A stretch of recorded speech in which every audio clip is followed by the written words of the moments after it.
Hello, thank you for joining me. It's been a funny old week, and I'm trying to avoid just taking the easy way out and going for light and frivolous pieces, so I'm just sort of stepping up a little bit from that. And I remember a saying that self-praise is no recommendation. Yeah, sometimes I agree with that, but sometimes I don't. If you have done something that pleases you, that you are proud of, then great job, well done, praise yourself. But share that praise, share that with friends who won't judge you. They won't think you're boasting. If you say, do you know, I got that done and I'm really pleased with it. Or if you make a cake and it rises beautifully and you've decorated it nicely and you share it with friends, not that I've made a cake for a long time, then take the praise and say, yeah, I'm pleased with how it came out.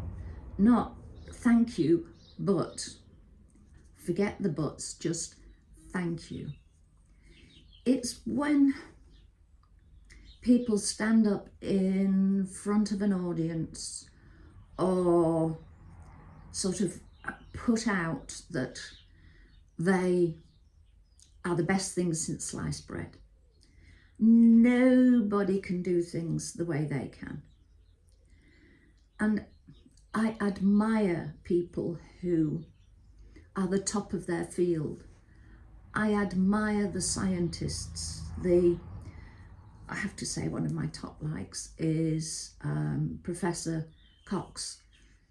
I find it fascinating listening to him talking about space, and I fully accept that he is an authority on this.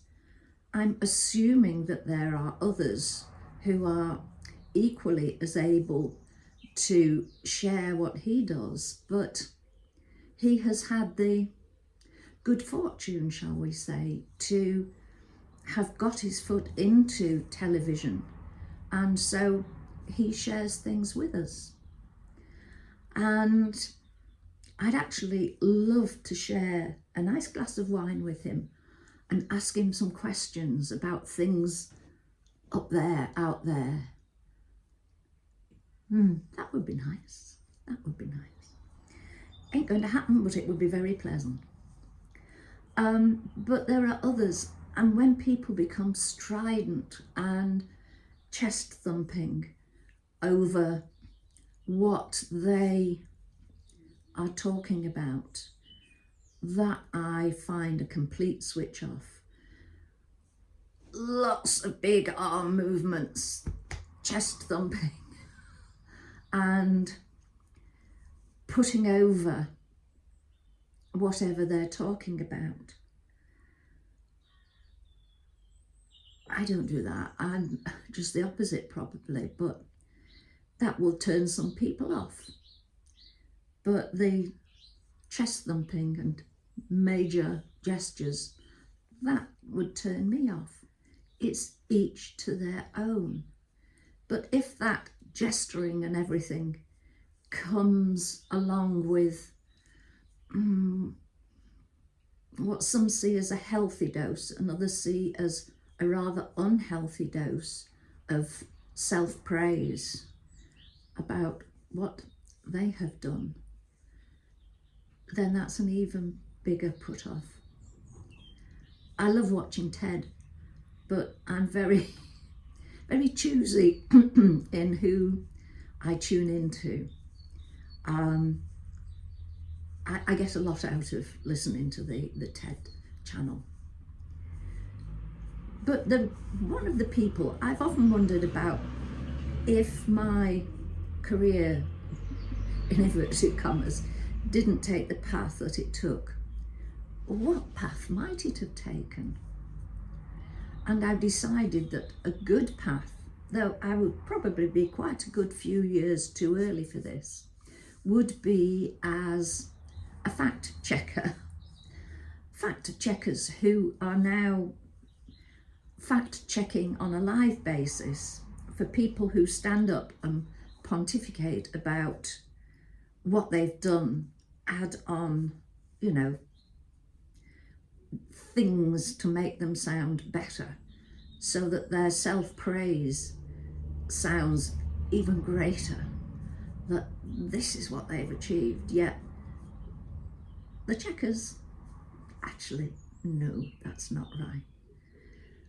They must be very quick with, I'd love to know how they do it, going into IT and finding where they're contradicting themselves, finding these things out. That would be fascinating.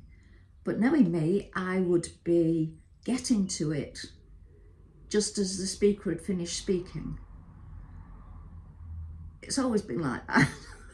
If I fancied a dress, not that I've bought any new clothes for ages, if I fancied a dress for a special occasion and I had a colour fixed in my mind, and I'd go into a shop and I'd say, oh, have you got a dress in such a colour?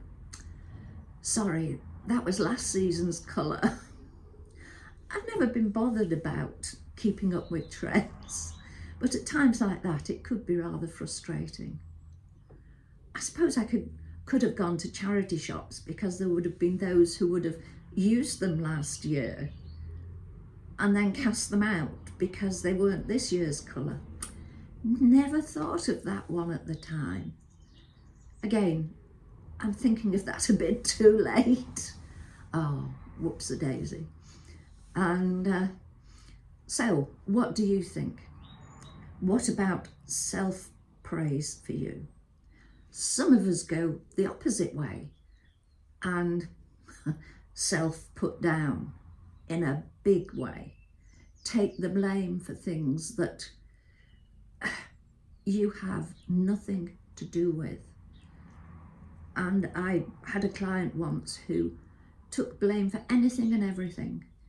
And I'm sure that she would have taken the blame for things going on in other countries, other continents. We sorted things out, but it's not good if you blame yourself. Yeah, accept blame. Readily put your hand up and say you're sorry.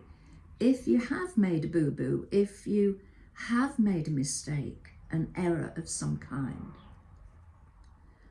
But don't accept the fact that you accept responsibility for other people's mistakes, failures. Sometimes we do it to cover up for people that we like, but that's not healthy either. So don't. Yeah, use self-praise, don't go overboard, and don't pile on the self-blame. Keep that positivity there. And on that note, I shall say cheerio for now, and take care. Take the very best care of yourself that you can, and have a think about what you do with bigging yourself up or pulling yourself down, because it's not others that get that message, it's you as well. You're giving yourself that message that you are bigger, better than you actually are, or that you are hopeless at everything. And those messages stick. You're either ready for a fall or you're not able to pull yourself up.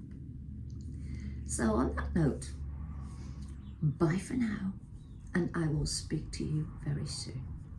Bye.